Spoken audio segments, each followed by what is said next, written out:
Hey everybody, I hope you're doing well today. A quick little invitation to all of you IB Economics students to head on over to my website, bradcartwright.com, a website designed to help you improve your scores in IB Economics, whether that be on an in-class quiz, a test, or ultimately the IB exam. So if you want some more information, check out the description box below. And other than that, enjoy this video.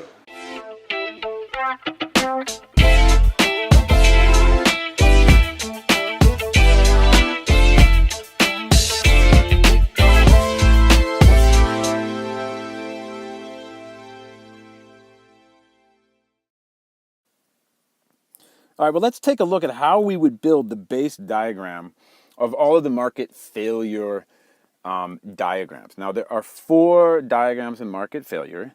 They are the negative externalities of consumption, the negative externalities of production, the positive externalities of consumption, and the positive externalities of production. Those 4 diagrams have a base diagram. And one of the things that's really, really important in your studies of economics, and you've been following this whole How to Draw series, you realize that I've been saying this over and over and over again. Figure out where the beginning of the story is. Because the beginning of the story is always in the same place, right? And if you can identify like 4 or 5 base diagrams, and I'm going to show you the base diagram for market failure right now, then your whole studies of economics become exceptionally easier. Because you realize like you can't study, if you're in the IB economics program, there's like something absurd about 85 to 90 different diagrams you have to master over the course of your 2-year process. That's not possible. You're not going to be able to memorize all those. And if you do memorize them, that's pretty fantastic, but you're not going to understand them, right? So there are some base diagrams that are really important for you to take a look at. Okay, so this is the beginning of the market failure story. Now, this isn't the base diagram for the market failure. I'm going to build it, and I'm going to show you how. What this is the basic supply and demand diagram. In microeconomics, I've been saying this all along, there is a base diagram. If you don't know how to construct this diagram perfectly, check out that video right there. It's how to draw the demand and supply diagram. I give you a little secret for trying to be able to memorize this, because all throughout your studies of microeconomics, as you see now that you're in market failure, like you have to be able to draw diagrams perfectly every single time. If you don't, you're in trouble. You're in big trouble, right? Because you're not going to be able to do one of the basic thing that all of your studies is based on, right? The diagram creates the analysis, which creates the evaluation. All right, so this is the basic demand and supply diagram, and upon this is built the market failure diagram. And there's only 2 changes actually, right? So I have the figure 1, market for product X, price. I got a currency, P1, 0, Q1, quantity of product X, the unit, the year, D1, S1. Where we're going to focus is on changing or sort of defining what it means to be the supply curve means and what this demand curve means. Okay. So one of the things to get in your head, and if you're studying market failure, you know this, that actually this line, the supply curve, represents the minimum cost of all of the suppliers in the economy to produce whatever product we're producing. So this is actually a collection of the social costs of making anything. So let's say product X is like, I don't know, rugs, right? So as you bake a rug, there's like a lot of different suppliers that could face it. And this line is a collection of data points, like data points, right? Along the way of who is efficient enough or good enough to make this particular good, right? Like I could tap, like all this right here, right? So this is a series of, it's basically a cost curve, because the minimum cost for this producer is there.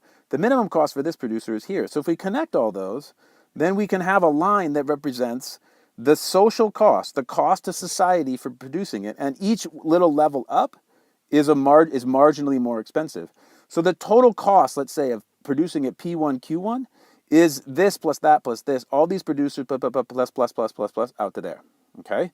So this becomes known as something, and we'll look at it on the next diagram, as the marginal social cost curve, okay? The cost of society to making one more unit of output as we move up, okay? That doesn't look very nice, but I'll fix it in a second, don't worry about it. Okay, I want you to get the concept in your head here. So what does this represent? This represents the marginal, right, social benefit of consuming the good. What?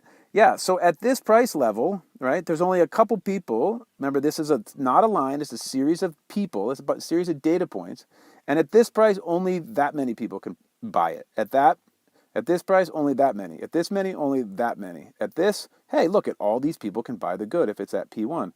But all these poor people can't because they aren't willing and able to buy this product as long as it's above a price level of P1. So this represents actually the marginal, meaning adding one to the next, to the next, to the next, social benefit of buying product X. Okay, so this becomes known as the quote demand curve in our market failure studies, the marginal social benefit curve. Okay, all right. Good. Now let's clean that up and take a look at the next slide. And what you see here is exactly as I was talking about, right? You see the marginal social cost curve now is has taken over as the label for this supply curve, and the marginal social benefit has taken over for this supply curve, or for the demand curve, okay? Now, underneath, this is the way I teach it, underneath this marginal social benefit curve, there's actually a marginal private benefit curve. And what does the private mean? Well, that's just one individual person, right? Or a collection of people, okay? And underneath this is the marginal social cost curve is actually another cost curve, which is called the marginal private cost curve. And we'll talk about what this means when we get to each one of the externalities. And if I tried to go into it all right now, that would be really complex. But I just want you to see that at this point right here, at point B, let's make that bright yellow. At that point right there, oh, it's like the sun. How perfect. That is right here the socially optimal point of production. Say that again. Socially optimal point of production. And I label it letter B, lowercase b, because guess what? That's where you want to be. Because in externalities, the market is going to fail to produce at this level of output B. Did you hear that? The reason it's called market failure is that because of the nature of the product that we are going to talk about, the market is going to fail to produce at the socially optimal point of B. And the reason I'm repeating that is that you want to always be here, but when you get into the externalities, you're going to see that either this is not going to be where the market is going to operate, but this is where the government wants it to operate. Okay?